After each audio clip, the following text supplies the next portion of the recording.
All right, we're getting ready to start. And we know that others will be joining us throughout the webinar. And welcome to the City of Charleston's Office of Women and Minority-Owned Business. We are presenting for you our Minding Your Business series. And today's topic is branding, marketing, and messaging. And so as you continue to join, we ask you to please put your name, your business name, and what you're excited to learn in the chat box. And we're going to go get started with our housekeeping. Here's some housekeeping rules. This presentation will be available. Participants, videos, and audio is off. And throughout the presentation, if you have any questions, please use the Q&A box. And we will be answering questions towards the end and maybe one or two in the middle, but we have a lot of information. We're going to try to hold the questions and answers to the end. So again, thank you for joining us on today. So again, welcome. My name is Ruth Jordan. I'm the manager over the City of Charleston's Office of Women Minority-Owned Business Enterprise. We have our technical support, our staff here today, Brian Garber and Christina Ott, all of our division of Charleston Business Neighborhood Services. And we have a great presenter, Lori Review, and she is going to be our marketing expert on today. And so I want to introduce Lori, and we're going to get started. But before we get started, we have a poll question. Christina, what is the poll question for today? Sure. Hi, everyone. Today's poll question is, are you a woman or minority business owner? We'd love to get a good idea of who's joining us today. I'll give you That's right. 30 we want seconds. To know who's on the call, 30 seconds. And your answers are going to pop right up. Let's see, just a few more. This is interactive.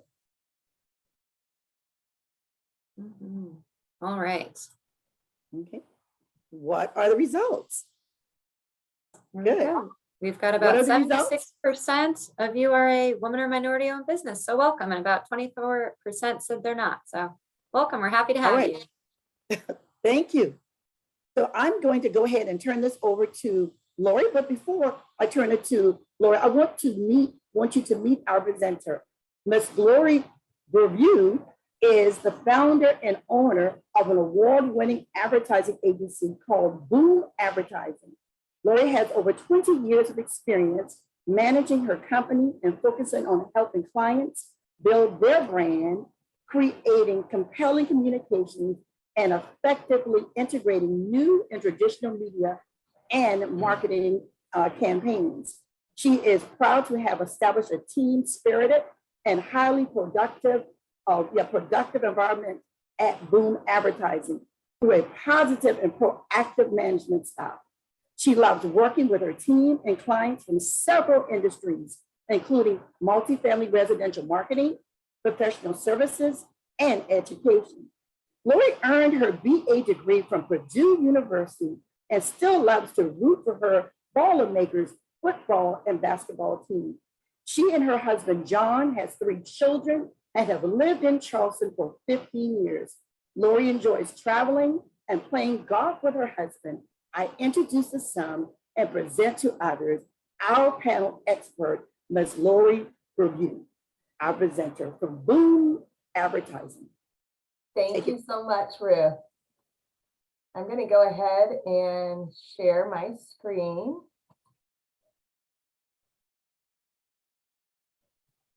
It's there.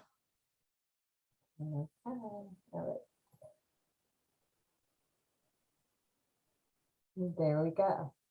Thank you so much for having me today. I'm really excited about doing this, and I hope that I can present some information that will help others with their business as well.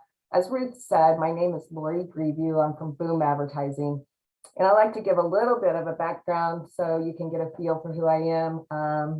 When we're not at work, I do like to play golf, and I used to follow my son's football team around, love watching him play sports. And then one little fun fact, years ago, I used to have my own local cable television show. It was a lot of fun. It was a grassroots kind of show, what was going on in the community. And it was called Our Town with Lori Greview. So today we're going to start by talking about branding and marketing and messaging and how to get the word out. I like to start with this slide actually. Manage your own message or someone else will. It's something to think about. And some of you may totally get it like, yep, that's right, I get it. Others might be kind of like, I'm not sure I totally understand. And my goal is by the end of this presentation, I hope that everyone will understand what this means. So branding, the term branding has been out there for a long time and many years, but I still think that there's a little bit of some confusion.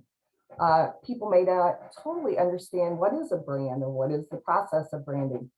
Branding is a communication of all the ways you communicate with your potential and existing clients.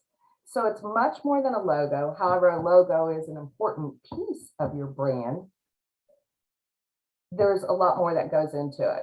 And all companies, regardless of your size, whether you're small, medium, large, you must want to create a clear and consistent and compelling brand. It's everything you do, not just say. So if I sit here and I tell you all I'm really funny and we're just sitting here looking at this, it's not working, right? Now, if I were to stand up and start telling some one-liners and some jokes, you might say, yeah, she is pretty funny. The point of it is you can't tell people what you are. It's everything that you do. And a good way to think about it is it's your whole company's personality. This is a quote by Jeff Bezos previously of Amazon. And I think this really makes it resonate what a brand means. Your brand is what other people say about you when you're not in the room.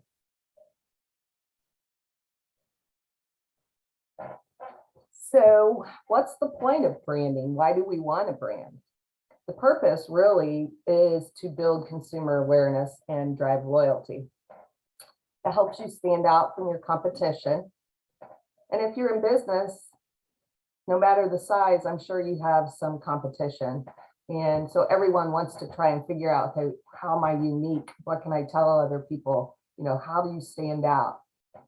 When you create your brand, it's going to build some recognition for your company. It lets your prospects know what to expect. And then clients they'll become more loyal. They'll trust you.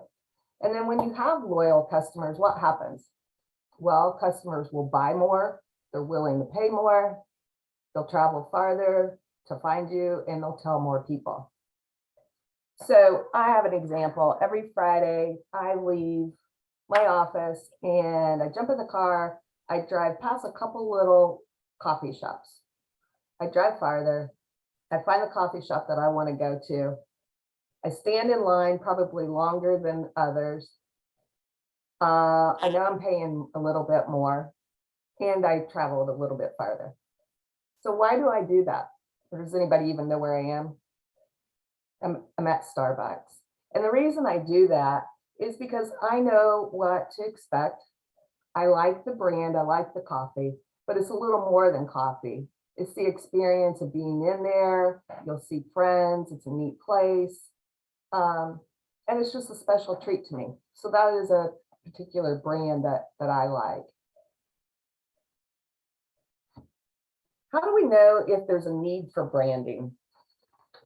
The first one is if there's any discrepancies between reality and perception in the marketplace. And we all remember that the saying perception is reality.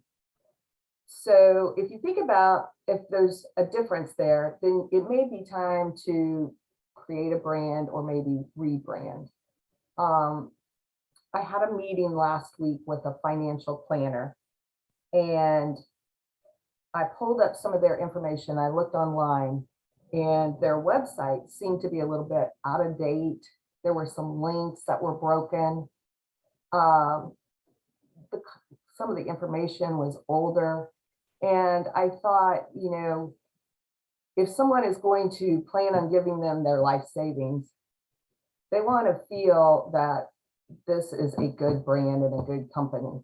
So after meeting with them, I found out, I mean, they have a great staff. They're up to date. They know a lot of things. They know what they're doing. But there was that discrepancy between the reality and the perception. So that was a point, we talked about, and so we're going to be doing some rebranding for them. And then, of course, if you need to create a distinction or differentiation to improve the impact of your marketing. And again, anytime you're in business, you want to try to create some distinction. If you're not a brand, you're a commodity. How do people choose commodities? It's all based on price, right? And I'm assuming with your business, you want to create some loyalty. You may want to charge higher prices and you want people to come back.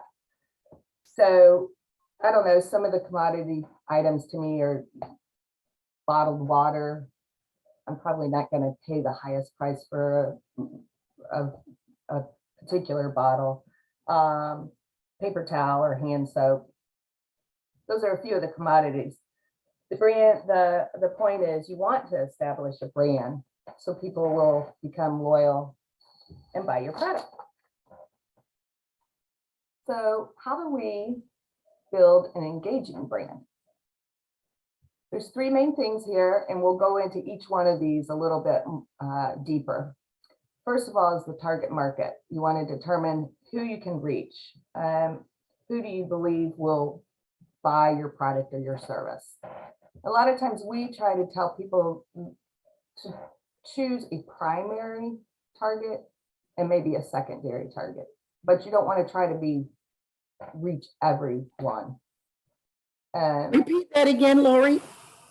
So if you set up a primary and a secondary target, a lot of times you'll have overflow and a lot of other people will see the message too. But you really want to focus and narrow down your target so you can do a better campaign. Great. And that's a key fact. I'm sorry? I said that is a great fact to know. Determine who you want to reach and have a primary and a secondary target market. Because sometimes we're trying to reach everybody at one time and that may not get anybody. Well, and a lot of times if your strategy is too broad, it just won't be as successful as a targeted or niche market. So then we start talking about how we're going to pull our message together. The first thing is define a distinction that we've already mentioned, what makes you different, and we want to seek to engage the audience. And then we determine our method. Our method is we'll identify how and where you can reach your target audience. So we'll go in a little bit deeper. Let's talk about the target. Most people automatically think, okay, let's figure out the demographics, the age, the gender, the income, and the location. Where are these people that I want to reach? We would like to suggest that you may also consider lifestyle and values, interests, and behaviors, and add that in with demographics. So, Ruth, you said earlier that we work with multifamily developers a lot, and these are developers of luxury apartment homes. So rather than us going out and saying, hey, we are going to try and reach anybody that needs to rent, we need to narrow that down a little bit. It's too broad. So we pull in the basic demographics as well as some behaviors and their values. So as it turns out, young professionals and empty nesters both have a lot of similar residential preferences. If you think about young professionals, they may need to rent. They might not be able to afford a home yet. They might be changing jobs. They might be getting a promotion. They need to be able to move. But they also like nice amenities.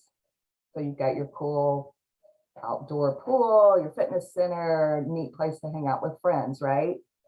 Well, interestingly enough, empty nesters have the same residential preferences. they want to be flexible. They might want to go see their grandkids or travel. And they want to have the ability to lock and leave. They also like nice amenities, and they don't want the property maintenance and upkeep. So the point of that I'm trying to, the reason I'm explaining those two lifestyles is because they're very different demographically, but they both are our target audience based on lifestyle and buying considerations. So let's go, now that we know who our target market is, we want to know, you know who you're trying to reach. Now let's talk about crafting the message. The first thing is you want to create the clear distinction, but you want to own who you are.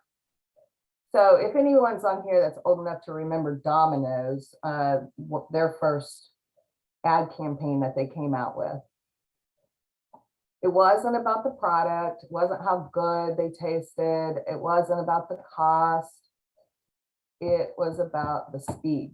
Does anybody remember the 30 minutes or less campaign? So they owned who they were.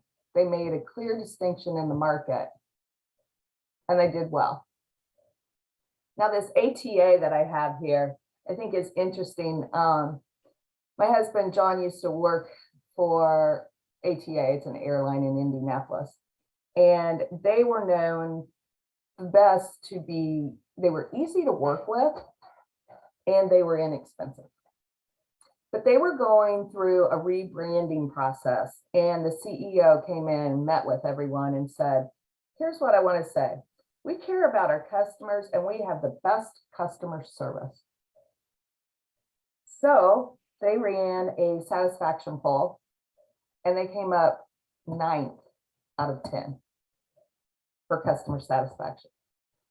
So you can't say something that you're not and have that be your brand. They did do some rebranding, and they went on the cheapest and the easiest to use. So we want to define the message purpose. What do we want your buyers to, or your the people that you want to talk to, what do you want them to do, buy, or believe? You want to have a clear call to action. Talking about those apartment homes, we always want to make sure that we have a way for them, you know, do you want them to make a phone call? Do you want them to stop in, take a tour, fill out something online? Just make sure that you have a clear call to action in your message. Thirdly, we try to avoid attribute-only messaging. It works better if you can strike an emotional chord. Remember some of those McDonald's commercials where the little old man was pouring the coffee and it just made your heart melt? So we want to go more than attribute messaging only. And one of those ways is actually to use some images that would help too. And Lori, so you're saying that it's important not just to tell people who you are, but it's also important how you make them feel. Yes, you want to strike an emotional chord. And the reason, another reason for that is we want to think that we purchase a product or a service based on logic. That's what you want to think we're doing, right? Buying a car, it's logical. Buying a house, it's logical. But what really ends up happening is we typically end up buying based on emotion. Well, that's why a lot of times you see those great car commercials where people are driving and feeling and smelling, and they're out on the highways. And then all of a sudden it's like that car just stays in your mind. That's right. And that ended up being an emotional buy, right? Yes. And this is a great quote from Dale Carnegie. When dealing with people, remember you're not dealing with creatures of logic, but creatures of emotion. And I think this is interesting too. We process images 60,000 times faster than words. 60,000 times faster. And recall 6 times more effectively. So I think Instagram kind of has that figured out, huh? So let's go back to our attribute only messaging and our logic, right? So here's an ad. puppies for sale, $800 each. They're cute, they're cuddly, they can learn tricks. But I'm looking at this message or this ad, and it doesn't really jump out at me. I want to try to be a little more logical on this. Okay, $800 is kind of a lot of money. Yeah, they're cute, but they shed. Yeah, it's going to be hair all over my house. So this may not really reach anyone. But if we put this ad up, puppies for sale, $800 each. Look at those little faces. That's more on the emotional side. And I think that this ad's a lot more powerful. And that's just by adding some images to it and trying to bring in some emotion.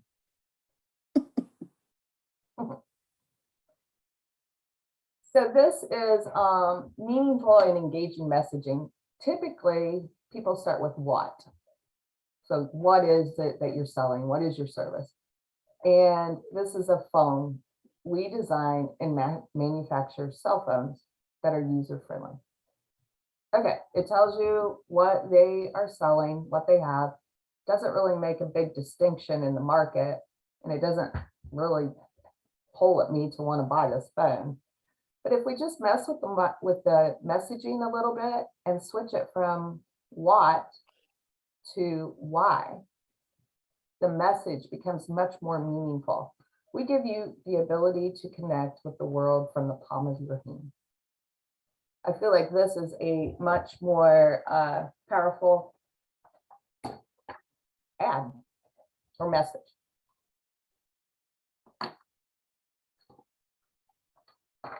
So there's a couple more here. This is the Community Food and Justice Coalition.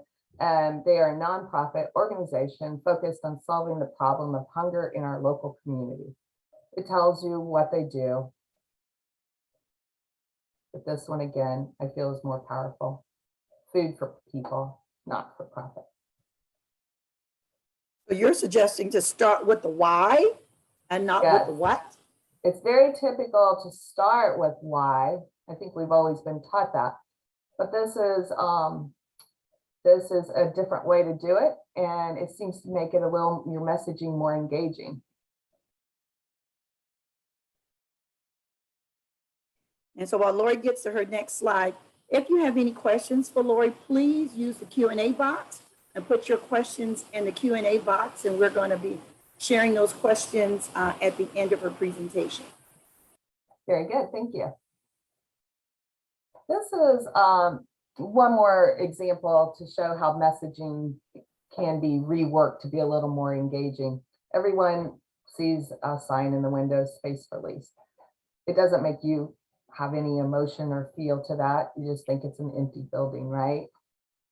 But if you just change your messaging a little bit, this was actually a campaign that we did for a town, and it was called Real. So we used the real in a lot of the marketing, but this is a real opportunity. I don't think it's just an empty building. This building isn't vacant, it's full of possibilities. Get you a little more excited. So now that we've talked about the target and the messaging, then we want to touch on the method and getting the word out.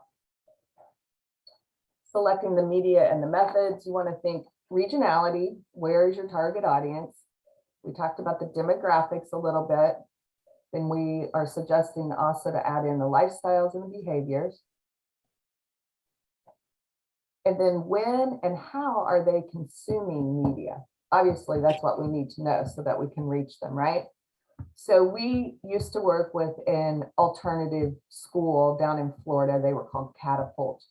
And this school was for kids who dropped out of high school. So we were tasked with reaching kids who had dropped out of high school to see if they would come back and earn their high school diploma. And it was interesting. It was a lot of fun to do this. We found out that 99% of these high school dropouts had smartphones. So we knew we could reach them through their smartphone. They rode public transit.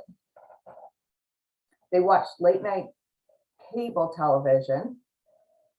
They streamed Pandora radio and the free version. So, you know, you have the free or the paid there. Well, the free version, they supply ads on that. So after we learned all this information, we did all the research, and we were trying to figure out the best way to reach them. We wanted to use a good media mix. I always recommend try to go with a couple different mediums if possible, if your budget allows. And some of the traditional and some of the newer media. So what we ended up doing for this campaign was Pandora radio. We used bus shelter signage, and that may not be everywhere, but this was in some larger cities. We knew they weren't driving, so they were riding the bus, so we tried to hit them at the bus shelter with some of the signage. We used overnight cable. We did some digital ads and some billboards. So again, we did a nice media mix. We used traditional and some newer media. And this budget was large, so we were able to do all that. Now, everyone's budget may not be that large, right? So if you have a smaller budget, I would recommend you go with frequency of your ad versus the shotgun approach. And what I'm talking about when I say that is, so rather than buying, let's say you're on radio, you don't want to buy 10 radio stations and run one ad a day. It's just not effective. People will probably not hear it. Whereas if you choose one radio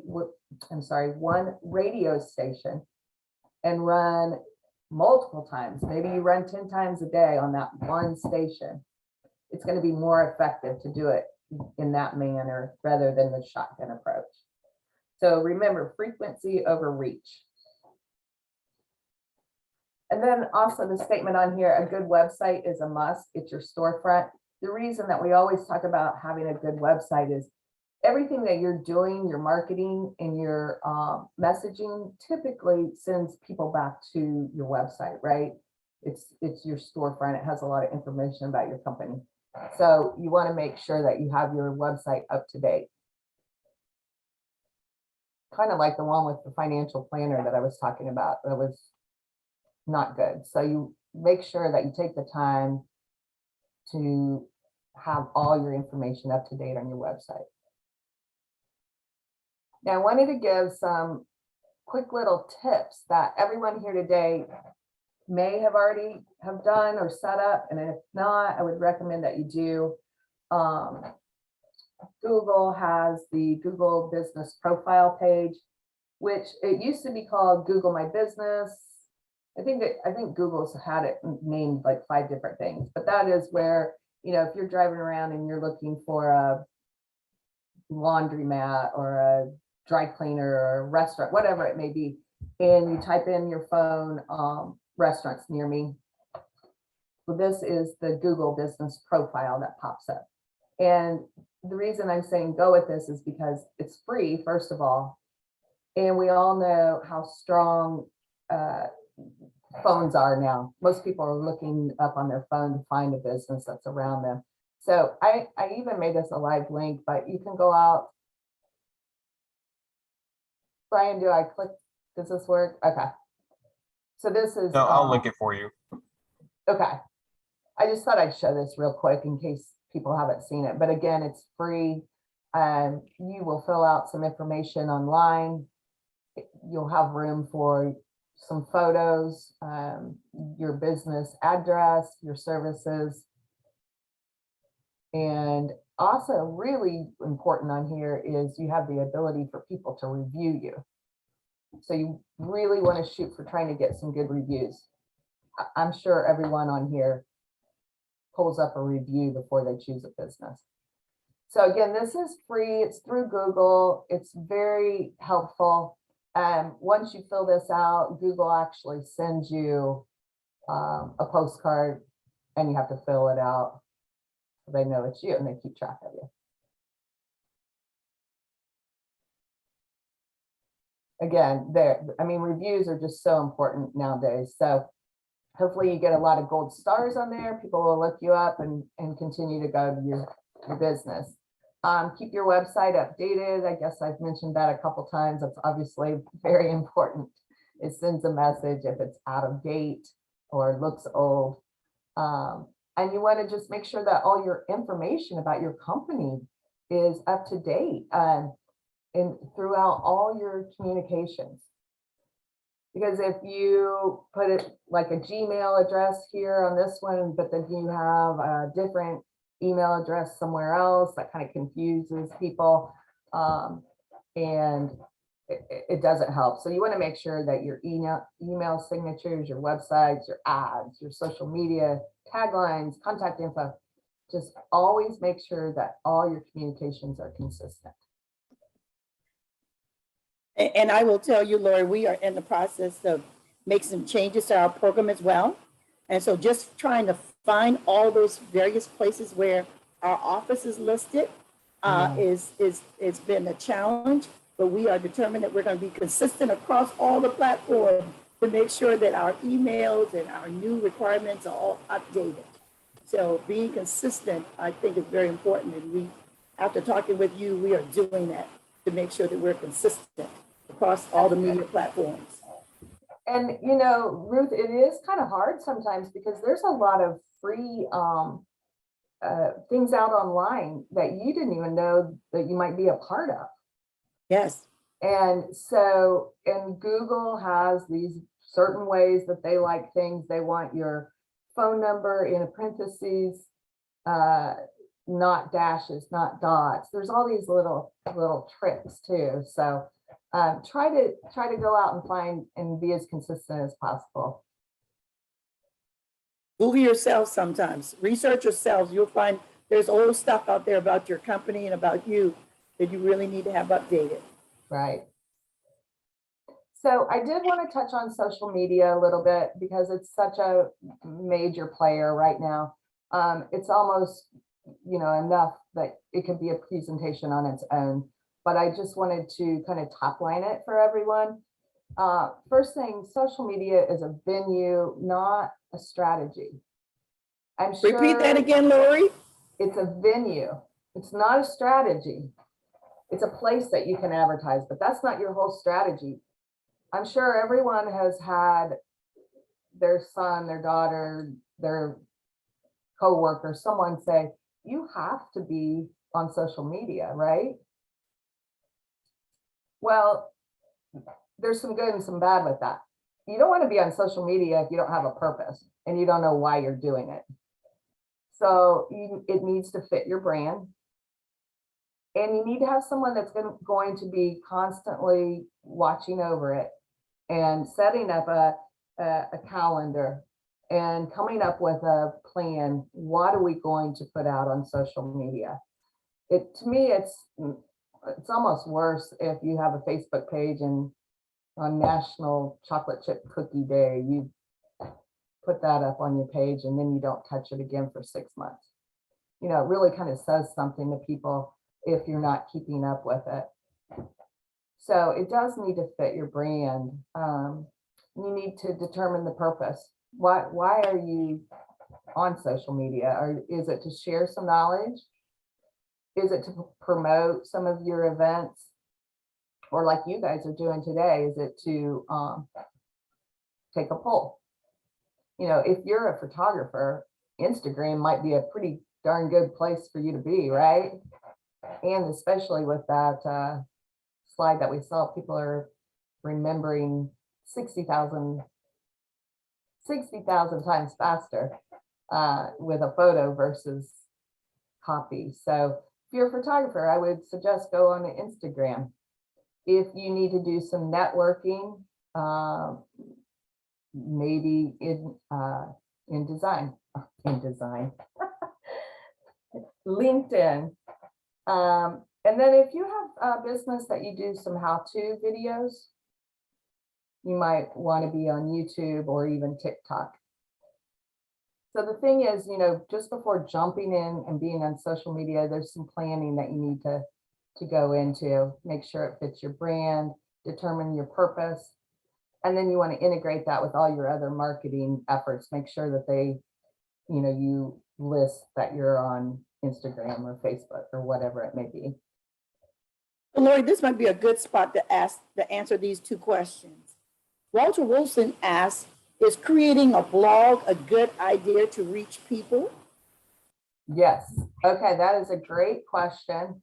And if you are, there's a lot of good reasons for a blog. You're providing good information for people that apparently want to learn about your topic. And it also helps a lot with SEO on your website, which search engine optimization. I think most people probably know what that means, but a blog is content that's changing, that's updated a lot, and it does help when people are searching for you for your website. Great question.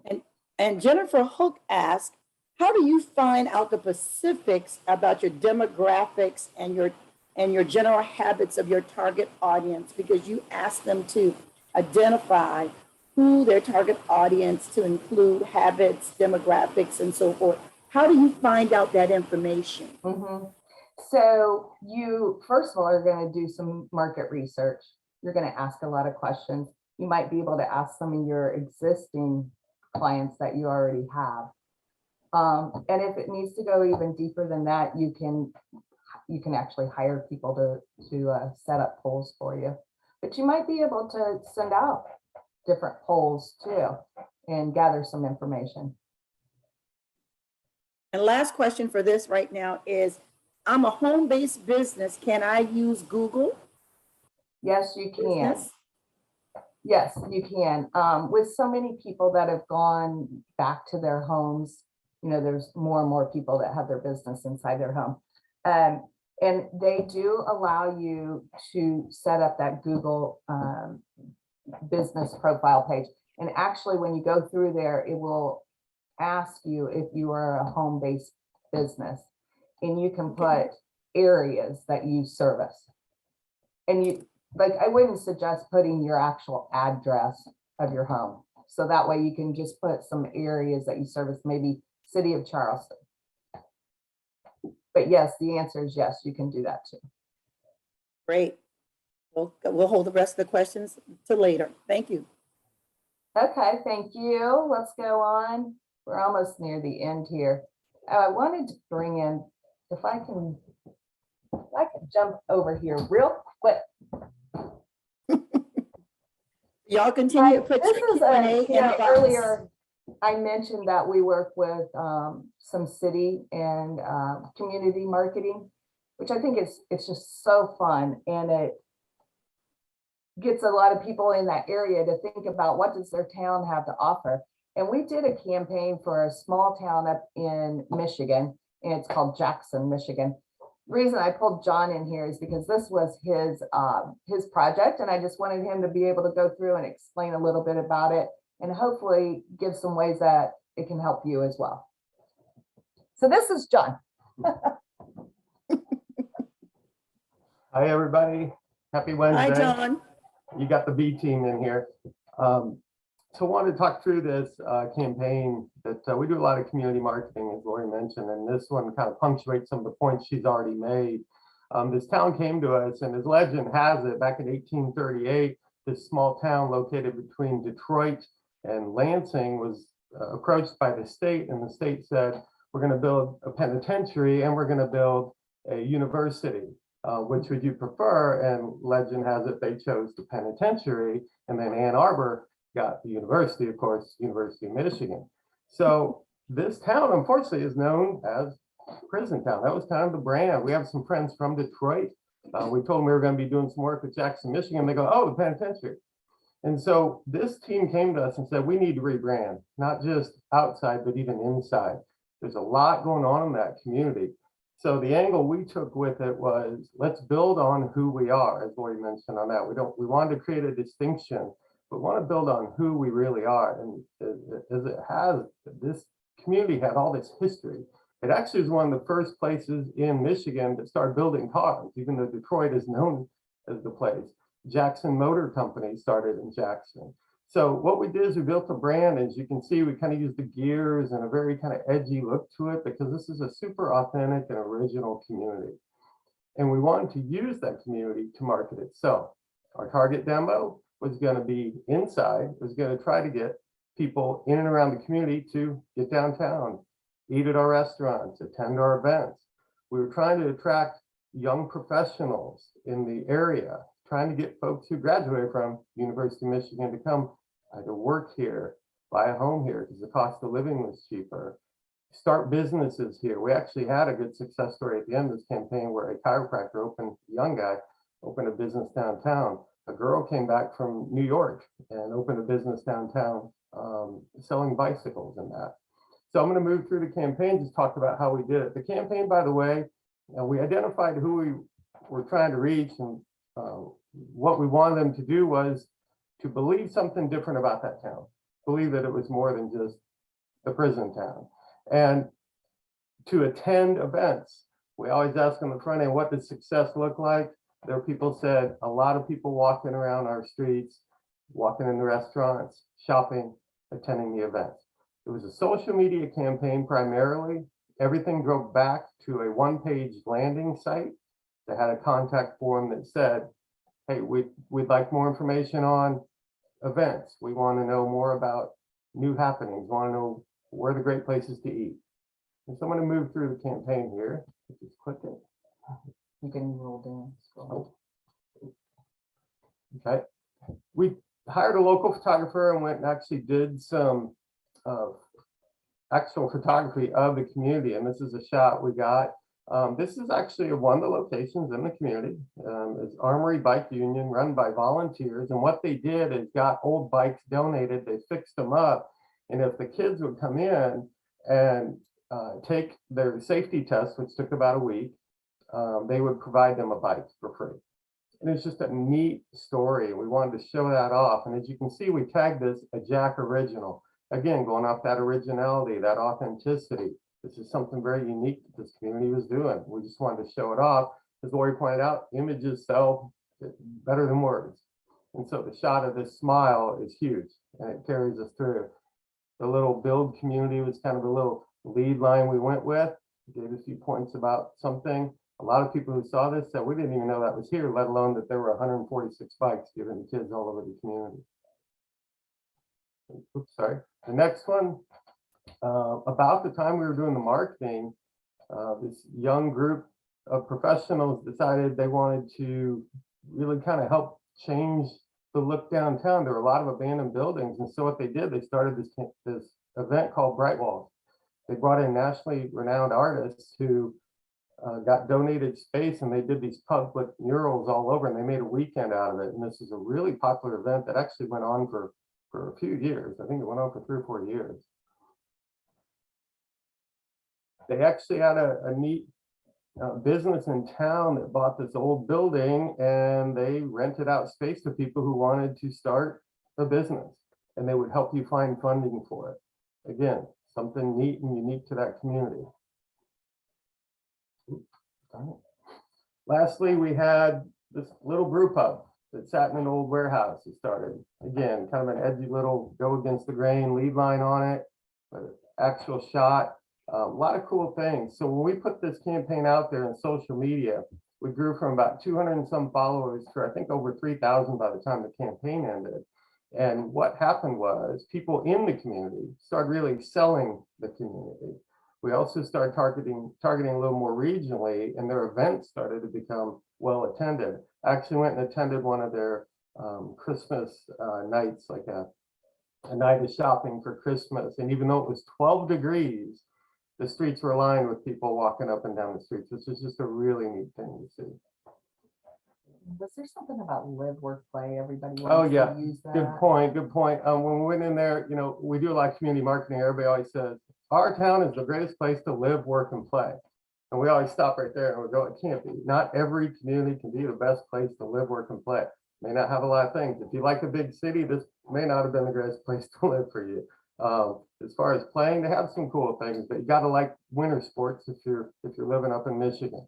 And so we always went on, well, we have to identify something a little bit different. Again, this originality, this authenticity, which, by the way, with that kind of young demographic, they're looking for that. They don't want something manufactured. They wanted something that's got a little edge to it, a little authenticity to it. And that's what we went on with this campaign.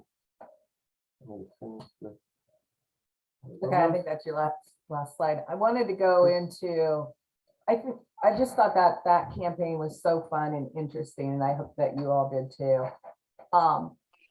Go ahead and talk about these 3 logos that we actually chose and to talk about the brand. Right, I'll wrap this and step out. But Lori mentioned in one of her early slides, I think that a brand is more than a logo.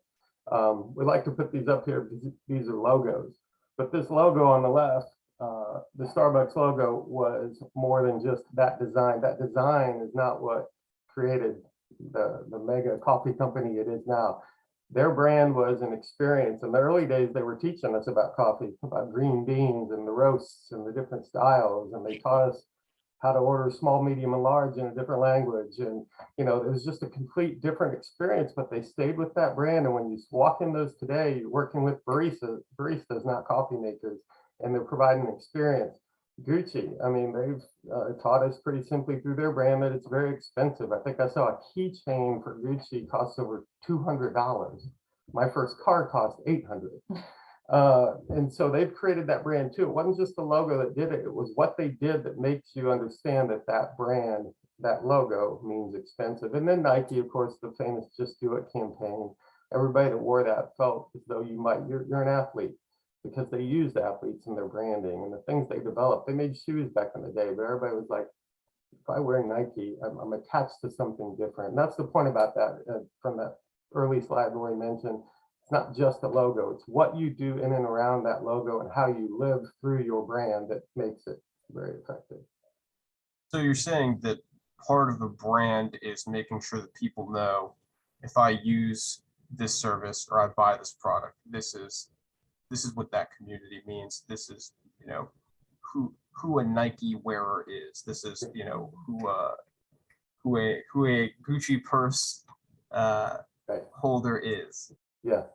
Yeah, you attach yourself to a brand, like Larry said, there's an emotion to it. So, she spends a lot more on shoes than I do, because she says, oh, I love these shoes. Well, you can't love an animate object, but she loved it enough to pay more for it because she had an attachment to that brand or that look or that feel. Again, it's more evocative, emotional.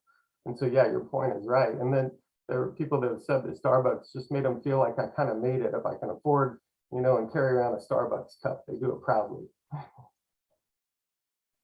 And that's amazing, John, because people, cherish that Starbucks cup.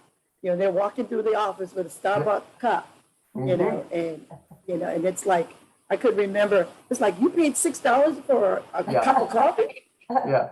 My dad's like, I can get it for 50 cents down at McDonald's. Why are you paying, you can buy 6 of these down there. And I'm like, I know, but I just kind of like it. But it just tastes better. We think that it tastes better. That's we have a feel about it. It's like, Yep. so that tastes better.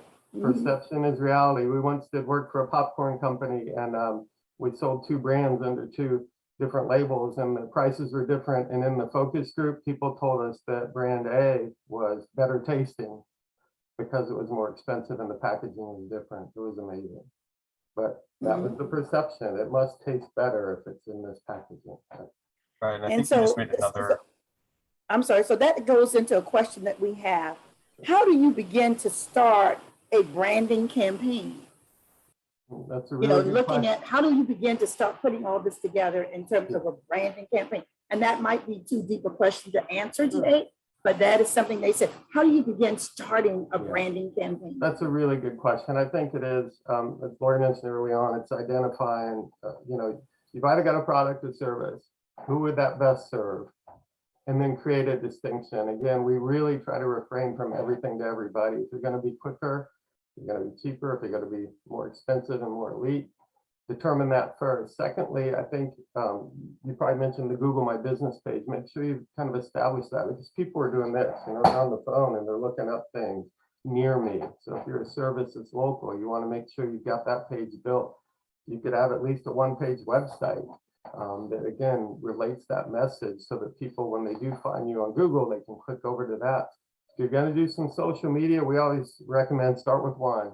Pick one that seems to fit your brand and look at competitors out there. If they're using Instagram, maybe it should be an Instagram. If you're using Twitter or Facebook, maybe there. We encourage you not to go on 4 right away.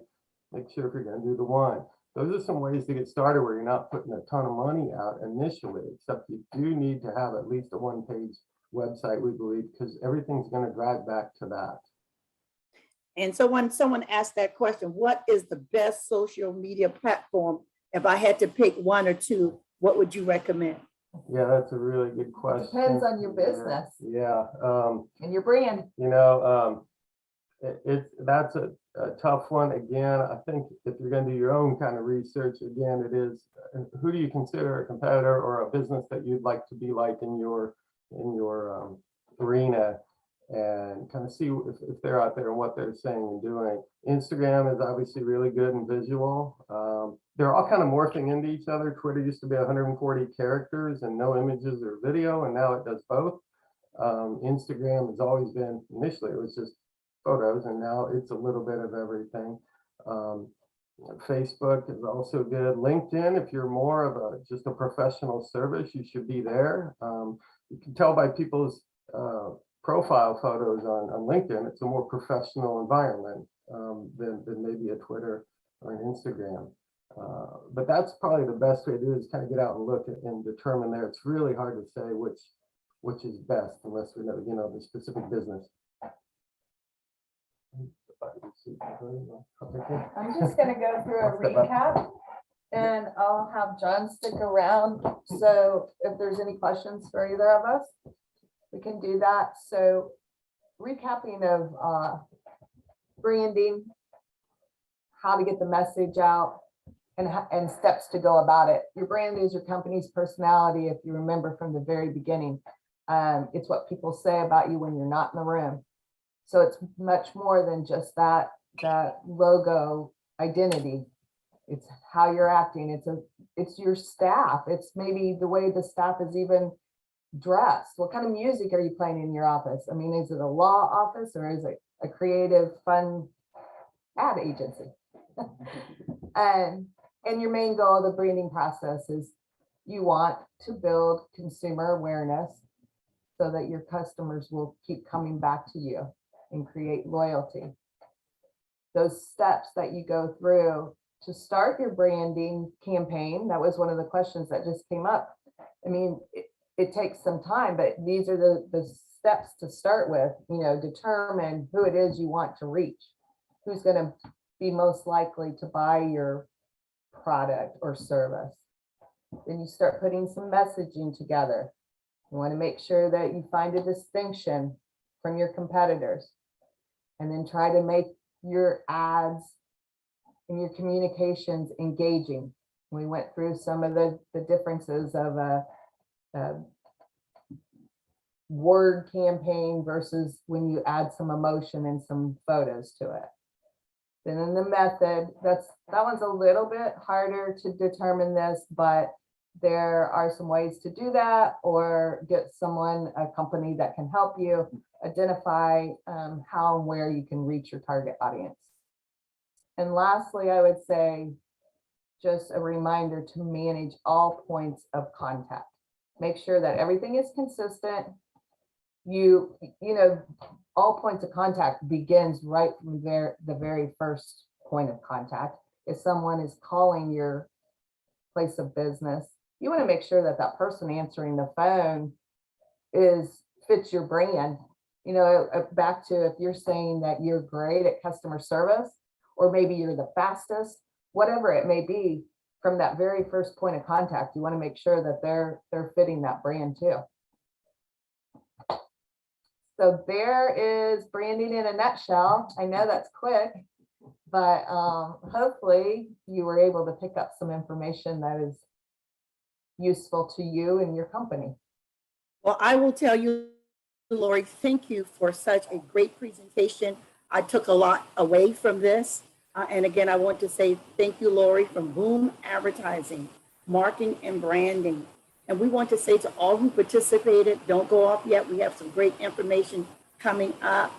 This is a Minding Your Business series here that's been presented by the City of Charleston, Office of Women Minority Owned Business.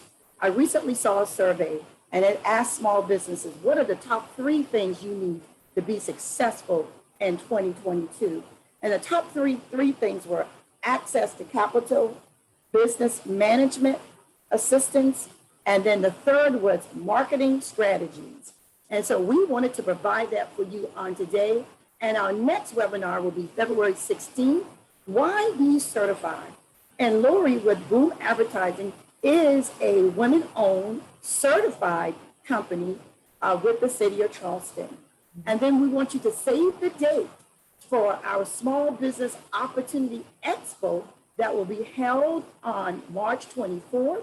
It's going to be held in person, and we're going to have additional free workshops and training sessions there on March 24th.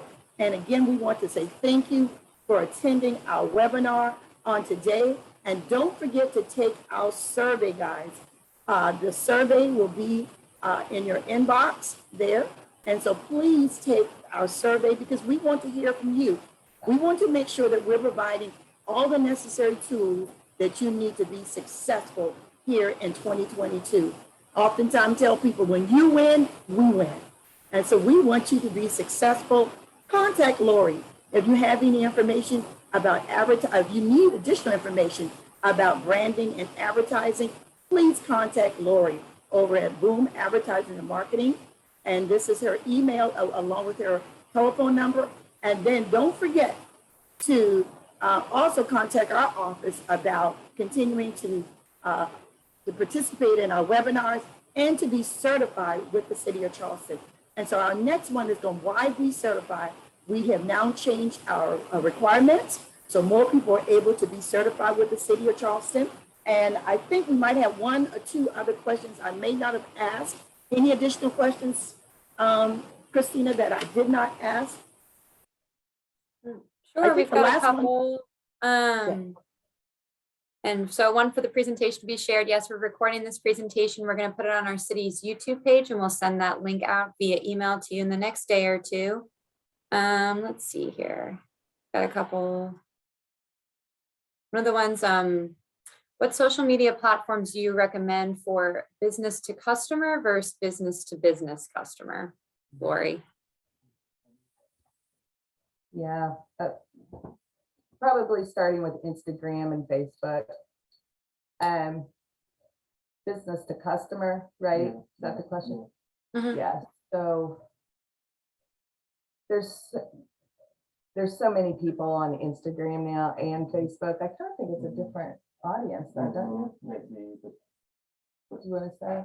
no, Your I mean, opinion? I think I agree with that.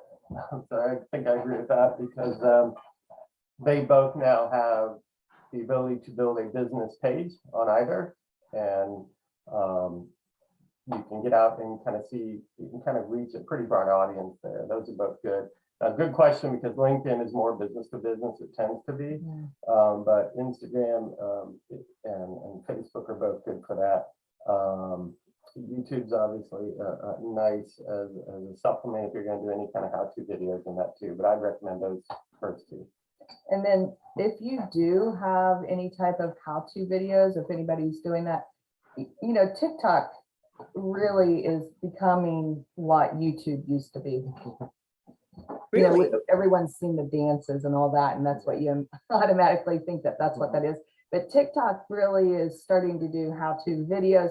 It's almost like Google or YouTube. You can look up anything. Great. I think Any we other do- questions? Yeah, we Christina? can probably do 1 or 2 more while people are still hanging on. You mentioned this before, but how consistently should you update your social media? I throw these over to John because he handles most of our social media campaigns. That's a great question. If you're at least doing a weekly post, you're good. And again, it's going to depend on, you know, type of business. For the example I gave you with the community, we just did 2 a week and we picked categories. This is a good suggestion. We picked 5 different categories. One had to do with an event that was going on, highlighting your business, maybe highlighting a product, You might do a fun quote that's relative to your business or industry. And what you do is pick from those 4 or 5 categories. You can make up your own category, and then just put one out. If you do one a week, if I log on next week and I see you've done it as recently as next week, that's great. If you want to do 2 or 3, awesome. You don't want to overflood, obviously, but at least letting folks know you're there. You can go a week or 2 without. I get that, but what you don't want to have happen is, like Lori mentioned on this website, and that someone to go out and see the last time you tended to this was in 2019. Yeah, that's what I think. It's more, it hurts more to not update at all. Yeah. So, if you set a schedule and you stick to it, like John said, it might be once a week, it might be once every 3 weeks, but just make sure that you continue to do that, because we've all looked at websites or social media that had something posted in 2019, right? One other point to that new social media strategy too is you will engage with others. So share an article or like a photo or follow others that are in your similar realm. If there's someone putting out a really neat blog that you kind of associate with, maybe to follow that too. That's another way to kind of engage without having to have original content that you're posting. Yeah, well, that's great. I try to do that with our city's LinkedIn page when we don't have websites coming up. I like and share what other people are doing. One more question, since we talked about blogs, do you have any suggestions for websites or useful links to help people operate and kind of start a blog? We do some blog work for folks. WordPress is a good base for that. If you have a website built, that's how they started. That was a blog only website, but if you build even just a single page site and then use that as your blog to post, that's good to do that there. There's a lot of discussion about how many words. We do some that are 300 word, which really isn't that much, and others believe you need to be a higher number, but that depends on the scope of your business and what you're saying, of course. A lot of this is depending on what you're doing. If you can just put out, I'd rather put out a little bit of information and have people wanting more rather than to flood it and have them never even read the whole thing. That's great. Great. Well, So also with blogs, there's a website called medium.com, which is very, very common nowadays for, especially for people who are doing first-time blogs. It's kind of a, turnkey platform where a lot of people, if they're starting a new project, they'll use Medium, and later on, if they have a ton of interest, they might move to a more, premium platform, or maybe even something Substack, which is kind of like where you can charge for like blog subscriptions and things like that. So I think if you're first timer and you're not, comfortable building your own website, Medium is the gold standard, I think, at the moment. Thank you, Brian. That's good, Brian. wonderful. So again, we are out of time, but not out of information. And so we want to thank Lori and John for this wonderful presentation from Boom Advertisement. I will say to you in the chat box, everyone is saying great information. Again, thank you, thank you, thank you. And we look forward to seeing you at our next business webinar. Again, this has been brought to you by the City of Charleston's Office of Women Minority-Owned Businesses, the Division of Business and Neighborhood Services, and Boom Advertisement. Again, thank you all, and we will see you at the next webinar. And don't forget to participate with our survey to help and provide additional services for you. Again, thank you.